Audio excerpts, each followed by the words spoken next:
Muito obrigado, Sr. Presidente, senhoras e senhores deputados, Sr. Ministro. Antes de mais, agradecer, portanto, a sua exposição,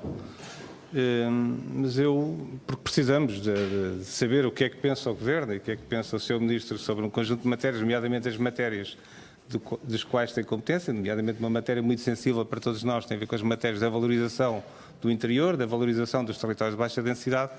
Eu começo com questões. E a primeira questão que eu quero colocar ao Sr. Ministro é, no fundo, qual é a ambição do Governo? Ou seja, o Sr. Ministro elencou-nos aqui um conjunto de problemas que são importantes, mas que todos conhecemos, discutimos-los muitas vezes.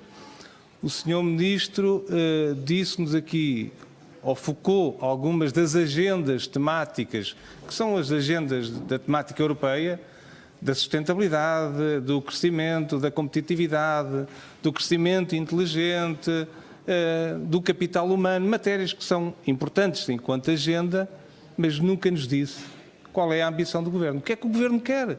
Quais são os objetivos? Na perspectiva 2030, onde é que nós queremos chegar efetivamente? E essa ambição nós precisamos saber, ou seja, no exemplo da natalidade que o Sr. Ministro focou aqui como um exemplo muito importante, a questão demográfica também, outro exemplo muito importante. Sr. Ministro, onde é que vamos chegar em 2030? Vamos quebrar este ciclo quanto? Onde é que vamos chegar em 2027, 2030? Porque o tempo passa rápido. Em termos da questão do interior, ou seja, as regiões do interior serão regiões de convergência ad eterno. Ou seja, quando é que elas efetivamente deixam de ser? Qual é a nossa ambição? Qual é o nosso objetivo? Quando é que elas vão deixar de ser regiões de convergência? Matérias como exemplo o abandono escolar. Qual é a nossa meta? Se no passado, no Acordo 2020, estava definido que teríamos que atingir 10% e no último Governo saímos com 13,4%, de 27% para 13,4%, estávamos a caminhar nesse sentido, parece que agora estamos ali nos 13,6%, pelo menos nos últimos dados que nós conhecemos, seja como for, portanto não há um aproximar daquilo que é o objetivo em concreto. E o objetivo em cada uma das regiões do país, que está plasmado em cada um dos PO regionais. Ao nível das exportações, ao nível da competitividade, qual é a percentagem de exportações, o que é que nós queremos, o que é que nós vamos apostar, que agroindústria, que agricultura, que floresta, que autonomia que nós queremos na agricultura, na floresta, nos nossos produtos. Qual é a nossa ambição no fundo, Sr. Ministro?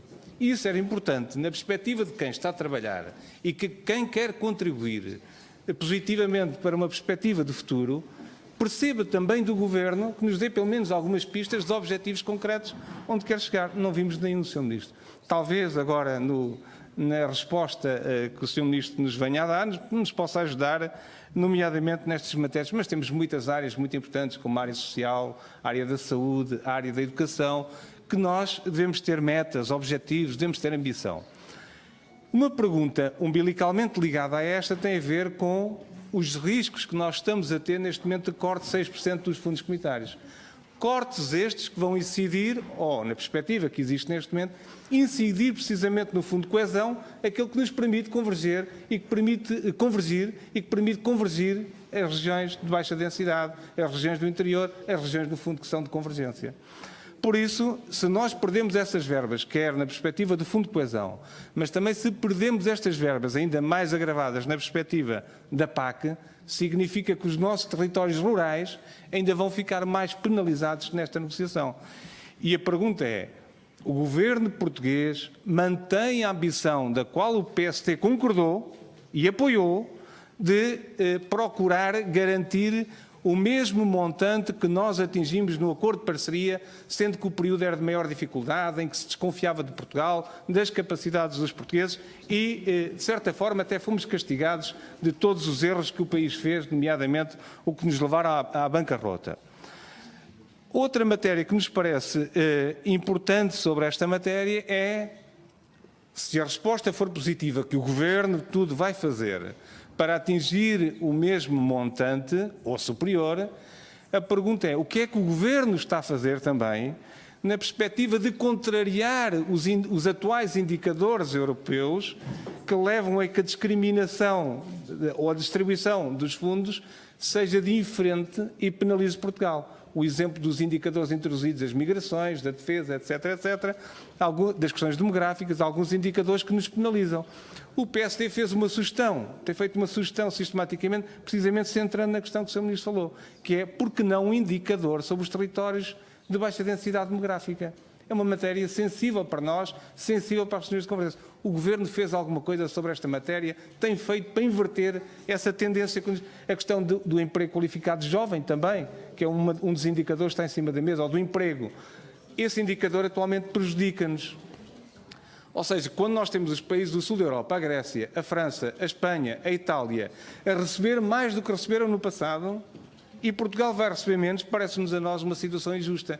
E a pergunta é, o que é que o Governo está a fazer para mudar esta tendência, para convencer a Comissão Europeia que o caminho que está a percorrer é um caminho errado. Vou terminar já, Sr. Presidente, só com 2 ou 3 notas que me parecem fundamentais. Sr. Ministro, neste momento está em cima da mesa a reprogramação técnica, não é estratégica. A reprogramação técnica dos programas operacionais do Portugal 2020. Nós temos matérias contraditórias com aquilo que o Sr. Ministro disse ainda agora.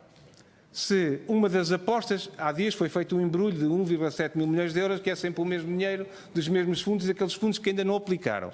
Mas lá fazem um embrulho muito bonito, que o Partido Socialista e os governos socialistas sabem fazer muito bem. O embrulho está aí, em cima da mesa, agora temos, quando vamos desembrulhar, é que ficamos assustados com o que vemos, porque é sempre mais do mesmo e mostra, ou demonstra pelo menos, a ineficácia do Governo. Mas a contradição é simples, Sr. Ministro. Se uma das matérias que está em cima da mesa é alocar 165 milhões de euros no metro de Lisboa, verbas do PO-SEUR, do Programa da Sustentabilidade, que poderiam ser aplicadas por opção política nos territórios de baixa densidade, a pergunta é porque é que não são. Porque é que não são? Portanto, o discurso depois não bate certo com as ações, Sr. Ministro. Terminar, Sr. Deputado. Estou mesmo a terminar. E deixar aqui algumas notas preocupantes, Sr. Ministro, nomeadamente ao nível da reprogramação e daquilo que está a acontecer em cima da mesa, nomeadamente os montantes que estão a ser reprogramados. Sr. Ministro, a taxa de execução dos equipamentos sociais é 0. Estamos em 2018, meados de 2018, 14, 15, 16, 17, 18,5, 4 anos e meio deste Portugal 2020 e a execução é 0. Infraestruturas científicas e tecnológicas, viveiros de empresas, incubadoras, parques tecnológicos, é 0. Não vou à segunda ronda, portanto, nessa perspectiva, é 0 a execução. Áreas de acolhimento empresarial, a execução é 0, Sr. Ministro. E estamos a falar de regiões de convergência. Nos PO regionais, estas verbas não estão a ser executadas. PO regionais que têm as suas taxas de execução inferiores a 15%. Portanto, afinal, do que é que estamos a falar, Sr. Ministro? Estas perguntas são muito importantes. E, para terminar mesmo, eu sei que isto vos incomoda, mas é importante vocês também têm... Não, é nesta Comissão, é preciso perceber... Vamos deixar o Sr. Deputado, porque há matérias aqui que são sensíveis na negociação. Outra matéria muito sensível nesta negociação é precisamente aquilo que o Governo agora acabou de levar muita pancada da Comissão Europeia nos comitês de acompanhamento, nomeadamente a falta de indicadores de realização, a falta de objetivos, nomeadamente dos POs. Não, isto é assim. Não inventem, não inventem. A questão é simples, é simples. Há matérias sensíveis e que são sensíveis para a negociação e o Governo não está a cumprir e para o ano. Agora estamos a redistribuir dinheiros dentro dos programas operacionais e no ano a seguir o que é que nós vamos ter na reprogramação estratégica? Não sei. A pergunta fica ao Sr. Ministro, que certamente nos dará grandes esclarecimentos sobre esta matéria. Muito obrigado pela tolerância também, Sr. Presidente.